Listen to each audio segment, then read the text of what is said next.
नमस्कार, मंथन में आप सभी का स्वागत है। आज मंथन में मेरे एक ऐसे मेहमान हैं जो लोगों को एक प्लेटफॉर्म देते हैं अपने दिल की बात रखने की। दरअसल में कई बार ऐसा होता है कि हमारे अंदर कला बहुत होती है, लेकिन उस कला को प्रदर्शित करने के लिए हमारे पास कोई प्लेटफॉर्म नहीं होता और कई बार हम अपनी बातों को सिर्फ खुद से कहकर रह जाते हैं। लेकिन वो मुहैया कराते हैं एक ऐसा प्लेटफॉर्म जिसमें आप अपने दिल की बात को दुनिया तक पहुंचा सकते हैं, कविशाला के माध्यम से। कविशाला क्या है, इसके पीछे या क्या इनिशिएटिव है, वो क्या चाहते रहे हैं बडिंग कवियों के लिए, ये आज हम जानने की कोशिश करेंगे फाउंडर ऑफ कविशाला अंकुर मिश्रा जी से। अंकुर जी, स्वागत है, नमस्ते। Thank you so much. नमस्ते, बहुत बहुत धन्यवाद। अंकुर जी, आपने एक बहुत अच्छा प्लेटफॉर्म बनाया है कविशाला। मैं आपसे ये समझना चाहती हूँ कि आपके मन में क्या था जब आपने कविशाला बनाने के बारे में प्लान किया।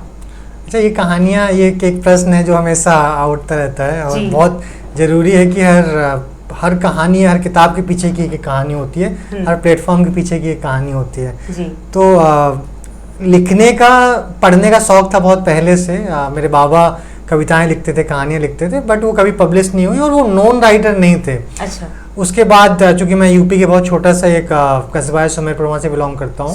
सुमेरपुर जी। अच्छा, जी। तो वहाँ से, और ये दुनिया जो दिल्ली एनसीआर की दुनिया और वहाँ की दुनिया बहुत डिफरेंट है। खैर, मैं यहाँ पे अपनी जो इंजीनियरिंग की पढ़ाई है उसको करने के लिए आया और उसके बाद इंजीनियरिंग ख़त्म हुई, इत्तेफाक से गुड़गांव में नौकरी लगी। गुड़गांव में फिर मुझे लगा कि इत्तेफाक से पढ़ाई के टाइम पे भी जब मैं इंजीनियरिंग कर रहा था, तो कहीं ना कहीं से जो इंजीनियरिंग वाले स्टूडेंट्स होते हैं उनमें इंजीनियरिंग के अलावा सब कुछ करने का मन करता है। मुझे लगता है कि वो इंजीनियर होते हैं पढ़ने के टाइम, लेकिन असल में उनके अंदर बाकी कलाकारियां उछाल रही होती हैं। तो उस तरीके से हम उस समय पे जब मैं इंजीनियरिंग कर रहा था तो कुछ और करने का प्रयास कर रहा था और कुछ फिगर आउट कर रहा था क्या कर सकते हैं, क्या कर सकते हैं, और पढ़ता लिखता रहता था मैं। उसके पहले भी मेरे आई थिंक जब मैं 10वीं में था तब से मेरे एडिटोरियल न्यूज़पेपर जो आते हैं उसमें एडिटोरियल आते हैं, वहाँ पे किसी न किसी सामाजिक मुद्दों पर आर्टिकल्स आते रहते थे। तो उसके बाद लेकिन जब मैं दिल्ली एनसीआर में आया तो मुझे लगा कि ऐसी जगह होनी चाहिए जहाँ पे हम कविताएं एक दूसरे को सुना सकें, लोगों को सुन सकें। कवि सम्मेलन में बड़ी चीज़ होती है कि वो हर जगह सब लोग एक तो सुन नहीं जाते और हर जगह होते भी नहीं है कि सब लोग कविताएं सुन सकें और अपनी कविताएं सुना सकें, वो संभव नहीं हो पाता है। तो जब मैंने इंजीनियरिंग ख़त्म की उस समय तक लिख रहा था, लेकिन प्लेटफॉर्म्स फिगर आउट किए, मिले नहीं। तो मैं गुड़गांव आया। गुड़गांव में उस समय पे एक दो प्लेटफॉर्म्स थे जो कभी साल में एक बार इवेंट हो गया, कभी 4-5 महीने में एक बार इवेंट हो गया, तो रेगुलरिटी नहीं थी। तो मुझे लगा कि जॉब साथ में कर रहा था और प्लेटफॉर्म्स भी ढूंढ रहा था। एक दो बड़े फेस्टिवल्स होते हैं दिल्ली एनसीआर में, जो बड़े मंच हैं, बड़े बड़े प्लेटफॉर्म्स हैं, बहुत दुनिया में प्रसिद्ध हैं, वो कराते हैं। लेकिन वहाँ पे आपको हमेशा ऐसे चेहरे मिलेंगे जिन चेहरों को आप रिपीटेडली उन्होंने चेहरों को देखेंगे, वो नॉन फेसेस, बड़े, वो 10 नाम है, वो 10 नाम आपको हर फेस्टिवल में मिल जाएंगे, कोई नया फेस नहीं मिलेगा। तो अब एक चैलेंज था कि यहाँ पे एक स्पेस बिल्ड करना है जहाँ पे नए राइटर्स आ सके। वहाँ पे स्पेस बन पाना संभव नहीं था, तो हमने एक ओपन माइक कह सकते हैं उसको, जो हम मीटअप का नाम देते हैं। तो हमने कविशाला मीटअप्स की शुरुआत की। और हमने ये ऑफलाइन मीटअप 2017-18 में शुरू किए थे। जो ऑफलाइन मीटअप्स थे, हमारा ऑनलाइन वेबसाइट से कोई मतलब नहीं था, तब हम कुछ नहीं कर रहे थे। ऑफलाइन मीटअप्स में होता था कि हर महीने धीमे धीमे करके हमने 1 साल के अंदर करीब 50 शहरों में हमने बराबर कंटिन्यूस हर महीने मीटअप्स होने लगे। तो वो मीटअप्स आप इनिशिएट कैसे करते थे, लोगों को पता कैसे लगता था उसके बारे में? अच्छा, अच्छी चीज ये थी कि हमने वर्डप्रेस पे वेबसाइट बनाई जहाँ पे मीटअप लिस्ट करते थे। वहां पे लोगों की क्वेरी अपने ऑन से आने लगी कि क्या मीटअप आगरा में भी होगा, क्या मीटअप जयपुर में भी होगा। लोग सर्च कर रहे होंगे। और उस समय पे हम केवल दिल्ली में और लखनऊ में, शायद जयपुर में शुरू किया था हमने, हम 3 जगह कर रहे थे। लेकिन मंच नहीं होंगे, दूसरे शहरों में भी लोग सर्च कर रहे होंगे। गूगल का जिस तरीके से एल्गोरिथम काम करता है कि जो भी बेस्टेस्ट सर्चेज होते हैं वो दिख जाते हैं उनको। तो उनको दिखा होगा कि इस तरीके कविशाला कुछ करता है, लेकिन ये हमारे शहर में नहीं, दूसरे लखनऊ में कर रहा है, दिल्ली में कर रहा है, गुड़गांव में कर रहा है और जयपुर में कर रहा है। तो हमारे पास उदयपुर से इंक्वायरीज आए, यहाँ पर रीवा से इंक्वायरीज आए कि यहाँ से कर सकते हैं। तो धीमे धीमे हमने वहाँ पे चैप्टर्स लीड बनाए कि एक चैप्टर लीड होता है जो वहाँ पे उस सिटी में एक इवेंट ऑर्गेनाइज करता है। हर महीने उसकी रिस्पॉन्सिबिलिटी होती है कि वहाँ पे वो इवेंट अनाउंस करेगा। इवेंट के रजिस्ट्रेशन वगैरह आते रहते हैं, वो वेबसाइट के थ्रू ऑनलाइन आते रहते हैं। फिर धीमे धीमे वो चैप्टर लीड के थ्रू वो जो श्रृंखला है वो आगे बढ़ने लगी मीटअप से। मतलब ये एक तरह से आपका स्टार्टअप रहा है ना। स्टार्टअप्स की भीड़ में एक स्टार्टअप ये कि आपने कविशाला आपने इनिशिएट किया अलग अलग शहरों में। अच्छा, आपने मतलब जब ऑफलाइन था सब कुछ तब शुरू किया, लेकिन उसके बाद लॉकडाउन आया होगा, तो लॉकडाउन तो बहुत चैलेंजिंग रहा होगा आपके लिए। अच्छा, सबसे मतलब चैलेंजिंग था, बट प्लस पॉइंट कविशाला के लिए और एक जो कविशाला का गेम चेंजिंग था कि तब तक मैं कविशाला को इस तरीके से नहीं सोचता था कि मुझे कभी बिजनेस मॉडल या इस तरीके से इसको बिल्ड करना है, प्लेटफॉर्म बिल्ड करना है, कभी मॉनेटरी के बारे में सोचना है, कभी फाइनेंस के बारे में सोचना है, वो सब चीज़ें नहीं रहती थी। लेकिन लॉकडाउन जब आया तो मेरा उस समय तक पैशन था, फुल टाइम पैशन था, प्रोफेशन उसमें 1% में इन्वॉल्व नहीं था, किसी भी तरीके से मॉनेटरी कनेक्शन नहीं था कि मैं सोच भी नहीं रहा था। लेकिन लॉकडाउन आया तो तब तक फ्री ऑफ कॉस्ट चल रहा था, मीटअप सारे फ्री ऑफ कॉस्ट होते थे। अच्छी चीज ये भी थी कि वॉलंटरी हमें स्पेस मिल जाता था, जो लोग इवेंट ऑर्गेनाइज करने वाले चैप्टर लीड्स होते थे वो भी वॉलंटरी होते थे, सुनने वाले भी सब वॉलंटरी आते, सब फ्री था end to end. Meetup event अभी भी हमारे ऑलमोस्ट फ्री चलते हैं अभी भी। तो लॉकडाउन आया, लॉकडाउन के बाद हमने वेबसाइट लॉन्च करी कविशाला.com। हाँ। और वेबसाइट जैसे ही लॉन्च करी लॉकडाउन में, अच्छी चीज़ कही है या बुरी चीज़ कही है, लॉकडाउन चल रहा था, बहुत लोग मर रहे थे देश दुनिया में, वो एक बहुत गलत हो रहा था। लेकिन कविशाला के लिए जब वैसे वेबसाइट हमने लॉन्च करी, उस वेबसाइट में अचानक से जो राइटर्स और रीडर्स का ट्रैफिक है वो हुजूम जोड़ने लगा, है ना। तो वो एक साल में हमने करीब जो वेबसाइट पे 500 to 600 के राइटर्स हमारे रजिस्टर्ड हुए वेबसाइट में उस टाइम पे।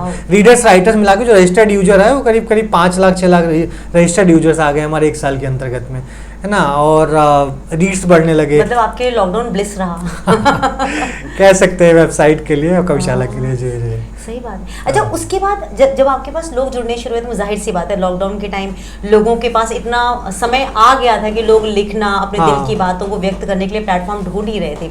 कविशाला उन्हें एज ए प्लेटफॉर्म मिला। आपने तब भी नहीं सोचा कि इसको थोड़ा सा मॉनेटरी टर्म्स में इससे कुछ कमाया जाए, क्योंकि वो एक ऐसा टाइम था कि कमाई का कोई जरिया किसी को नजर आ नहीं रहा था, तो आपने इसे मोनेटाइज तभी भी किया कि नहीं किया? कि मेरा बैकग्राउंड हमेशा मैंने स्टार्टअप्स को बिल्ड करते हुए देखा है। जैसे अर्बन क्लैब जब मैंने ज्वाइन किया उसमें 20-25 लोग, इसके पहले मैं अर्बन क्लैब में जॉब करता था, है ना। तो अर्बन क्लैब हमने बनाया है शुरुआत से, उसमें बहुत कम लोग थे जब हमने जुड़े हम उससे। तो आप उसके बैकएंड पे काम करते हैं अर्बन क्लैब के? अब नहीं हूँ मैं। अर्बन क्लैब जब बन रहा था, अर्बन क्लैब 2015-16 की बात कर रहा हूँ, जब बनना शुरुआत हुई थी, जब मुश्किल से उसमें 100 लोग भी नहीं रहेंगे उस कंपनी में, तो 10-15 लोगों के जो स्टार्टिंग अकाउंट था उसमें था उस कंपनी के में अर्बन क्लैब। उसमें आपको प्रोफाइल क्या था? उसमें हम ग्रोथ बेसिकली हैंडल करते थे, उसमें टेक हैंडल करते थे, जो कस्टमर साइड वाला वेबसाइट बनता था वो हम बनाते थे।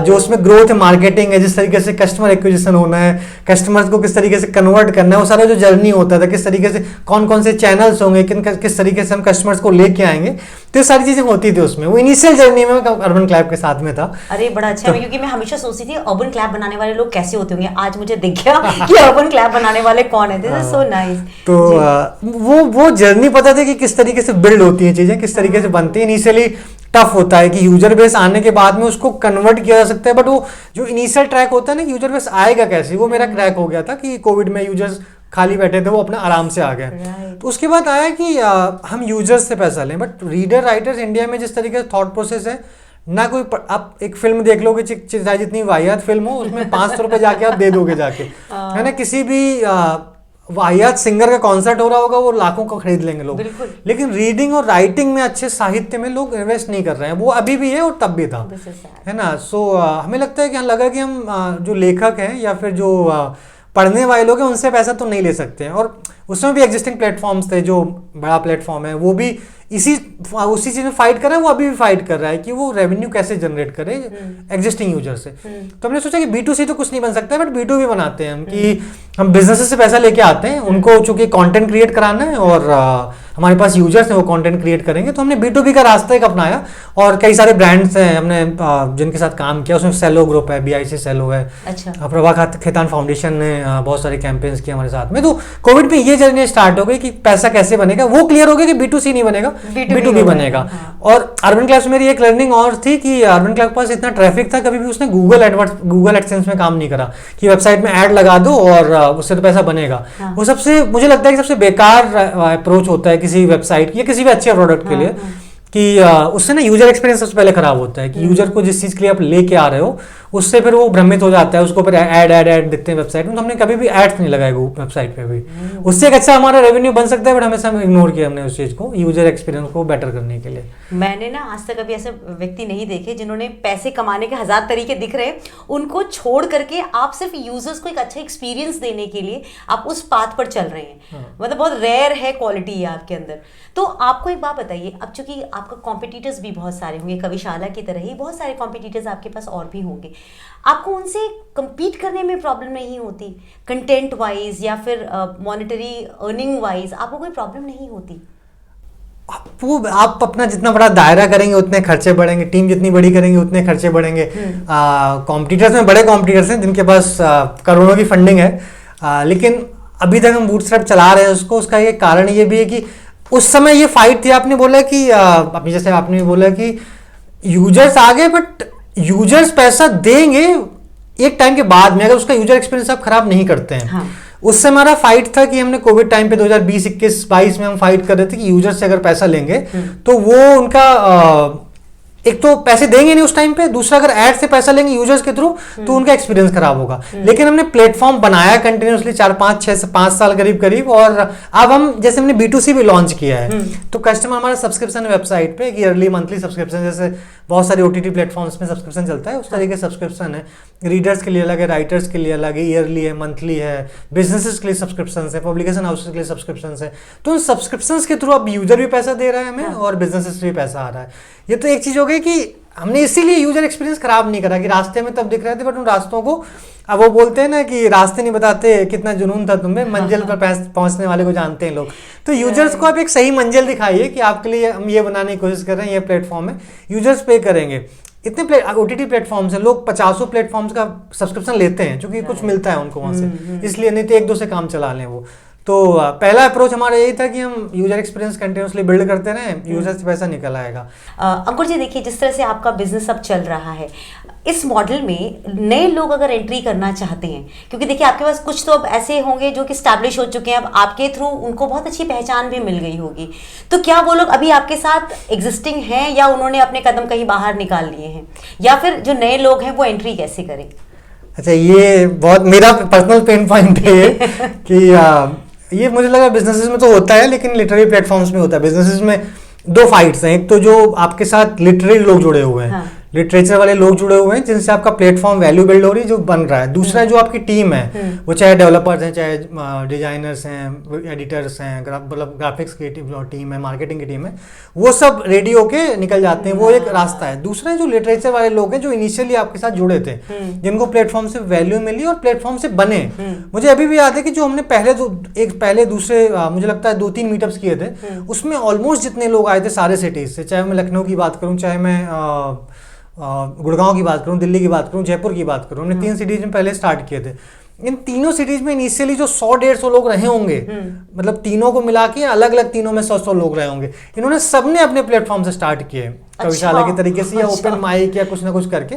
उसमें कुछ चल रहे हैं, कुछ रेगुलर मीटअप्स कर रहे हैं, वो भी है। उसमें कुछ लोग इंडिविजुअली निकल गए जो अच्छा कर रहे हैं। इवन हमने अभी आगाज किया था, अभी लखनऊ में हाल फिलहाल में 2 दिन का इवेंट था, एक फेस्टिवल था, उसमें 1-2 स्पीकर्स आए थे, मतलब जो अभी बहुत बड़े बड़े मंचों में कविताएं करते हैं, उनका पहला मीटअप लखनऊ में कविशाला के साथ में था। तो इस तरीके की स्टोरीज बहुत सारी बिल्ड हुई हैं। बहुत सारे राइटर्स हैं जिनकी हमने किताबें पब्लिश की, उनकी किताबें बहुत अच्छे नंबर्स तक पहुंचे, बहुत ज़्यादा यूजर्स तक, रीडर्स तक पहुंचे। तो इस तरीके की स्टोरीज हैं, जुड़े भी रहते हैं, नहीं भी जुड़ते हैं, तो उसके बाद अच्छा भी लगता है कि वो अगर कोई ए बंदा है या कोई ए यूजर है, वो निकल के कहीं अच्छी जगह पहुंच रहा है, कुछ और बेटर कर रहा है या कुछ और कन्वर्ट हो रहा है उसका कंटेंट, तो अच्छा स्टोरी है वो थैंकफुल होते हैं या थैंकलेस हो जाते हैं एक समय के बाद?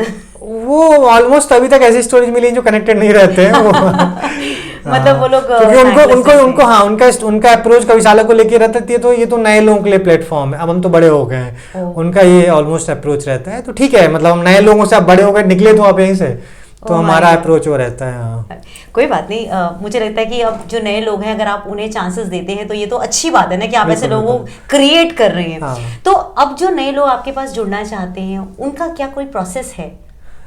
नए लोगों के लिए वेबसाइट सबके लिए ओपन है, यूजीसी प्लेटफॉर्म है, हम बोल सकते हैं। बहुत सारे न्यूज़पेपर्स ने आर्टिकल भी सीधे लिखा कि global social media platform for the writers, है ना, कि डेडिकेटेड फेसबुक और dedicated Twitter for the readers and writers, जो लिटरेचर के लोग हैं।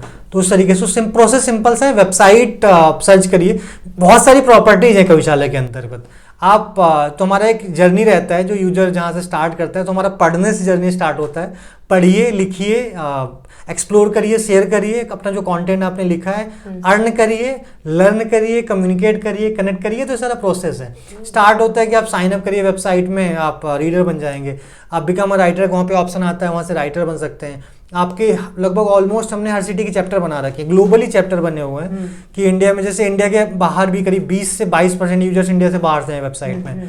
तो वो भी ऑफलाइन ऑनलाइन ऑफलाइन कम्युनिटीज बनी हुई है आपस में, वो जैसे चैप्टर्स बने हुए हैं वेबसाइट के अंदर। मान लीजिए आप गुड़गांव में है तो गुड़गांव के एक डेडिकेटेड चैप्टर है। आप वेबसाइट में कॉमन वे पे तो लिख सकते हैं वेबसाइट पे, लेकिन अगर आपको लोकल कम्युनिटी से कनेक्ट करना है तो आप गुड़गांव चैप्टर को ज्वाइन करेंगे जाके। वहाँ पे आपको सारे लोग जो गुड़गांव के आसपास के लोग हैं आप उनसे कनेक्ट कर सकते हैं, उनसे इन पर्सन बात कर सकते हैं वेबसाइट के अंदर ही। वो चूंकि सिमिलर लाइक माइंडेड पीपल हैं कि उनको जो उनका टेस्ट है, चाहे लिटरेचर को लेके हो, चाहे साहित्य को लेके हो, कविताओं को लेके हो, सेम है। तो सिंपल सा प्रोसेस सिंपल है। वेबसाइट पे साइन अप करिए, एक जर्नी बिल्ड हो जाता है वहाँ से, फिर आपको जितना भी एक्सप्लोर करना है वो आप कर सकते हैं। ऑडियो, वीडियो, टेक्स्ट, सारा कुछ है वहाँ पे। अच्छा, एआई के दौर में कितना आपको टफ लगता है? क्योंकि आजकल कविताएं, मुझे अमुक टॉपिक पे कविता चाहिए, टाइप कीजिए एआई पे, वो आपको एक कविता उठा के दे देता है। कोई भी कवि उस चीज को उठा के आपके वेबसाइट पे पोस्ट कर सकता है। तो ऐसी चीजों को भी आप मॉनिटर करते हैं कि एआई का इंटरफेरेंस या उसका इन्वॉल्वमेंट बहुत ज्यादा हो तो आपकी वेबसाइट पर भी क्वेश्चन मार्क हो सकता है कि यार ये क्या कंटेंट पेश कर रहे हैं, क्या कंटेंट शो कर रहे हैं? देखिए, मतलब मेरा जैसे हमने इवन कविशाला का भी खुद का एआई है, कविशाला एआई करके एक टूल है वेबसाइट के अंदर ही, जो हमारा डेडिकेटेड एआई है। वहाँ पे भी कंटेंट को अब बेसिकली जिसको भी, जो भी राइटर जिसको बनना है, मन से बनना है, वो एआई को केवल उतने वे पे यूज करेगा जहाँ पे वो अपने कंटेंट को पॉजिटिवली अपग्रेड कर सके। है ना? थॉट्स तो राइटर के अंदर से ही आएंगे, वो थॉट्स एआई लेके नहीं आ सकता है। इवन पोएट्री वो अगर लिख लेता है, रफ पोएट्री लिख लेता है, बट उसको वर्ड्स में सही से वो पिरो नहीं पाता है, तो मे बी एआई हेल्प कर सकता है वहाँ पे कि वो उसने रॉ अपना कंटेंट डाल दिया, उसको उसने सही से राइम करके या सही से वर्ड फिट करके उसने दे दिया वापस, तब भी ठीक है। लेकिन जो लोग, मुझे लगता है वो गलत है कि सीधे एक का वर्ड का कमांड दिया कि प्यार पे कविता दो, कविता बन के आ गई वहाँ पे, उस कविता को अपने नाम से चलाने लगे वो। बट वो आपको ना पढ़ने के बाद ही समझ में आ जाएगा कि किसी की ओरिजिनल थॉट तो है ही नहीं है। क्योंकि एआई क्या करता है, एआई केवल राइम करता है, एआई आइडिएट नहीं करता है उस किसी भी पोइट्री को, किसी भी कंटेंट को। वो केवल राइम कर देगा, करो मरो सरो करके वो लास्ट में लाके राइम करते हैं, उसी में आपकी पोइट्री बना के वो दे देगा।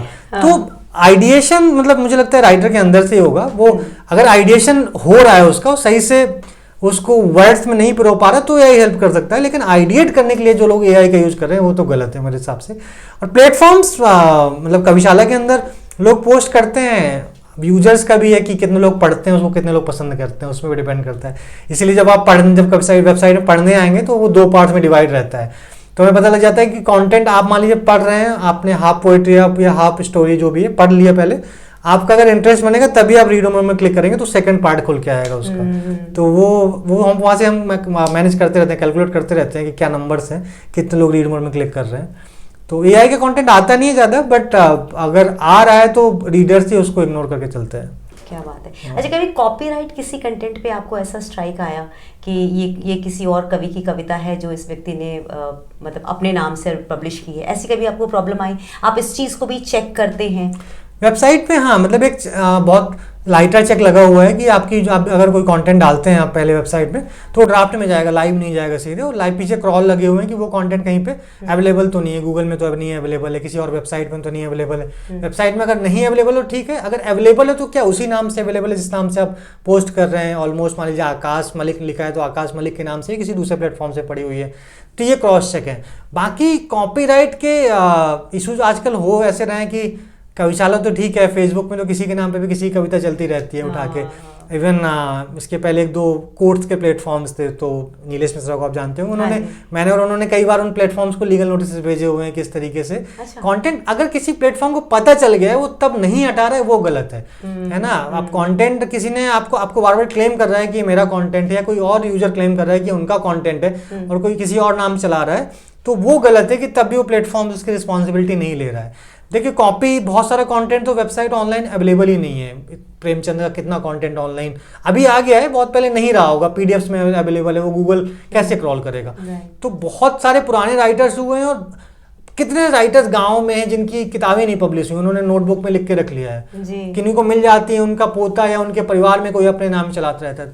तो बहुत नेक्स्ट लेवल तक तो वो चीज़ मैनेज मुझे लगता नहीं की जा सकती है। लेकिन पहला, अगर आप लिख रहे हो तो कोशिश करें कि अपनी पोइट्री लिखें। हाँ। पुराने राइटर्स में तो ही रहा है, कविशाला में तो नए राइटर्स में हो जाता है कि किसी को किसी नए राइटर की कविता अच्छी लगती है, वो नोन भी नहीं है इतना, फिर भी उठा के डाल देता है बेचारा, वो अपनी सर्च करता है, फिर वो कंप्लेन करता है। लेकिन वहाँ पे हम एक्शन लेते हैं कि उसको अगर प्रीमियम यूजर है तो उसके दूसरे प्रोसेस बने हुए हैं। हाँ। उसको नोटिस भेज सकते हैं हम, ये सब प्रोसेस लेते हैं, है ना। ये उसमें हमारे अप्रोच में रहता है कि ये इस तरह के कॉन्टेंट ना आए, कंटेंट संज्ञान में आ जाए, उसके बाद लोग नहीं हटाएं तो फिर वो गलत है, मुश्किल है। हाँ। अच्छा, एक दौर था मिर्जा गालिब का। हाँ। फिर गुलजार का।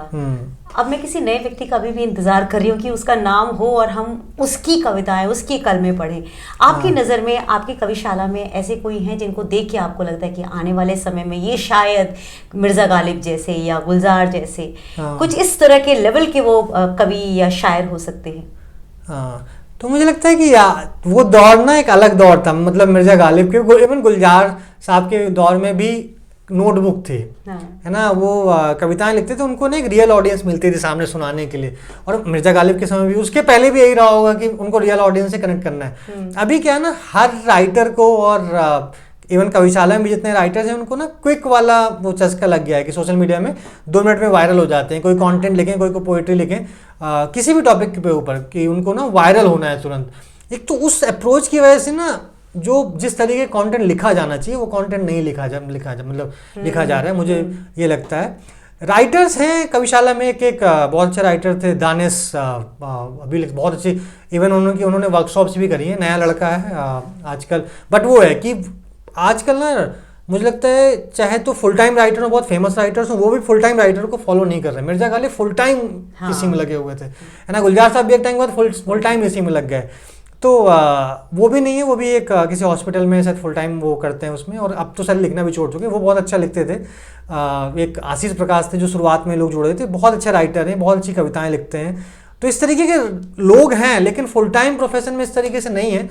तो मुझे लगता है कि अभी सभी लेखकों की बात करें, आप कविशाला की बियॉन्ड भी बात करें, जो पब्लिकेशन हाउसेज जिन लेखकों को पब्लिश कर रहे हैं या छाप रहे हैं, उनमें भी इस तरीके के राइटर्स नहीं है। आपने मेरे से ये क्वेश्चन पूछा, मैंने भी बहुत लोगों जिनसे बात होती है हमारे कविशाला में, जो साहित्य के बहुत गूढ़ लोग हैं। हाँ। उनका भी यही बड़ी उनकी दुविधा है, और यही सबसे बड़ा प्रश्न है उनके अंदर कि दिनकर कहाँ है आज, है ना। आज जरूरत है उनकी, दुष्यंत कुमार कहाँ है आज, इतनी चीजें चल रही है, इतने सामाजिक मुद्दे देश में, कोई नहीं है उस तरीके से लिखने वाला। तो वो गैप है, वो गैप ओवरऑल बना हुआ है मुझे लगता है। लेकिन है, अच्छा पढ़ना है तो अच्छे राइटर्स हैं, लेकिन वो खुल के नहीं लिख पा रहे हैं। एक सबसे बड़ी समस्या तो ये भी है आज। ये नहीं लिख पाना खुल करके, इसके पीछे मुद्दा क्या आपको लगता है? ये जो कम्युनल हार्मनी खत्म हो चुकी है, ये सारी चीजें हैं क्या? मुझे लगता है कि जिस तरीके से आवाजें दबाई भी जा रही हैं बहुत, आप कॉमेडी में देखिए, सही हो गलत हो, चूंकि एक तरफ हम लोग बात करते हैं देश में कि खुल के बोलने की आज़ादी है, मतलब ये हमारे संविधान में है कि कुछ वो बोलते हैं ना कि बोलने की आज़ादी सभी को है, अपने विचार रखने की आज़ादी सभी को है। लेकिन एक स्पोक पर्सन है किसी पार्टी, किसी भी XYZ में, किसी स्पेसिफिक पार्टी की बात नहीं कर रहा हूँ, वो कितना बुरा भी टीवी में आके बोल जाएगा किसी भी पार्टी के लिए, गाली गलौजों का सब कुछ होगा उसमें। लेकिन वहीं पे आप कॉमेडी के नाम पे वो नहीं कर सकते हैं, आपको बंद कर दिया जाएगा। बैक टू बैक बहुत सारे कॉमेडियन के साथ ऐसा हुआ।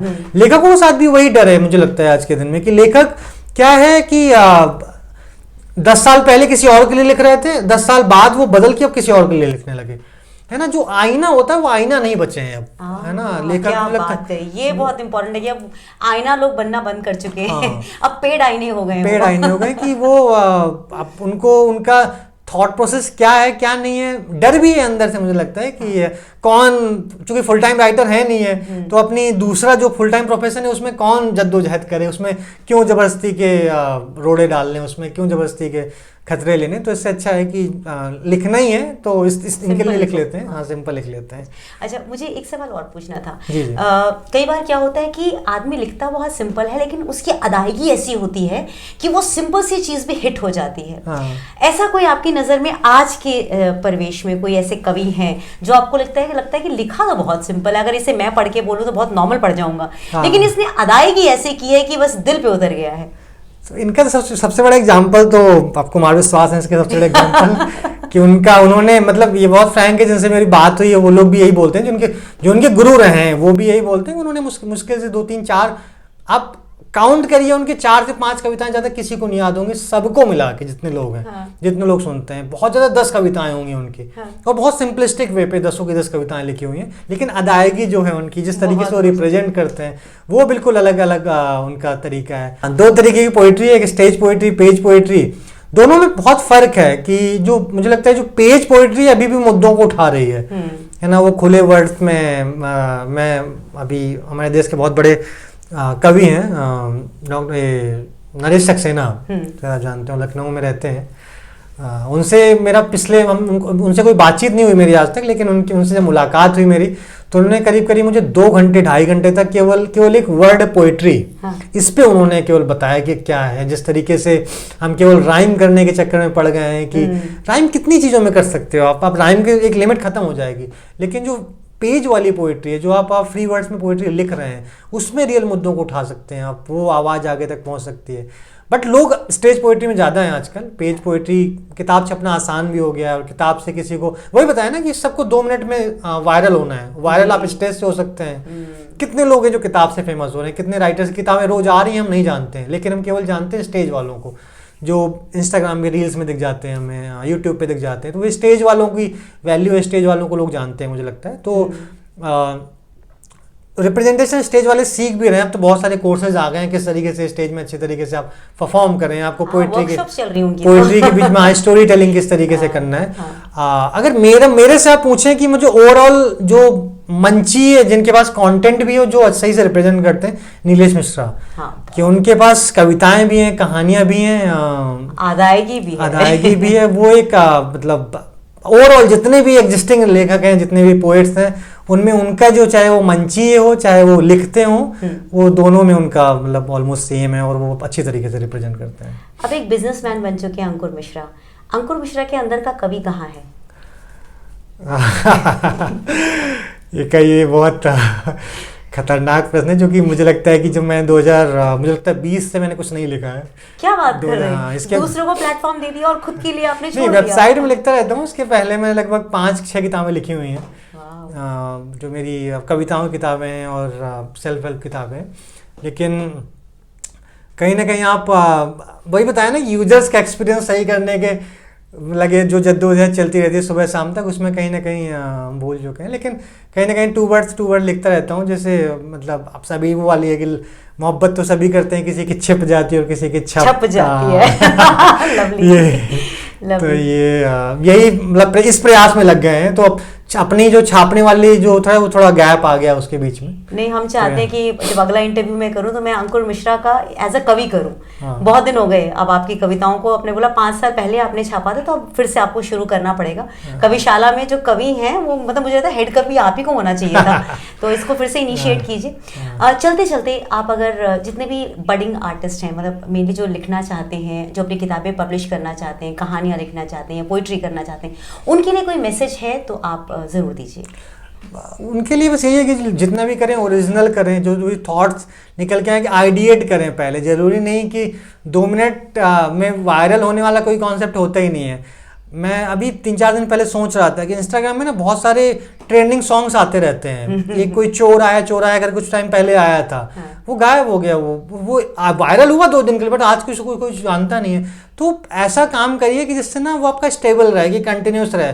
अब शाहरुख खान है, उसने सच में काम किया कि लोग जानते हैं, सालों से जान रहे हैं। अभी आजकल कितने एक्टर्स आते हैं, 1 फिल्म करी गायब है, 2 फिल्म करी गायब है। तो वो कंटिन्यूएशन होना चाहिए किसी भी काम में। आप कविताएं लिखिए, आप धीमे धीमे ग्रो करिए कविताओं। जरूरी नहीं कि पहली कविता में आप वायरल हो जाएं, या पहली कविता आप हताश भी मत होइए कि पहली कविता लिख दी है वो फेल हो गए आप, है ना। फेलियर आप अपनी लर्निंग्स के तरीके लीजिए, और लिखने ज़्यादा पढ़िए, सबसे ज़्यादा जरूरी है। तो ये जैसे हम कविशाला में एक हमारा सेक्शन है सूत्रधार। अच्छा। हमने सूत्रधार बनाए इसलिए कि वहाँ पे ना जो नए राइटर्स हैं, उसमें जितने पुराने राइटर्स हैं, करीब 16 लैंग्वेजेस के 50,000 ज़्यादा, उसमें गुलजार भी हैं, उसमें गालिब भी हैं, उसमें रहीम भी हैं, कबीर भी हैं।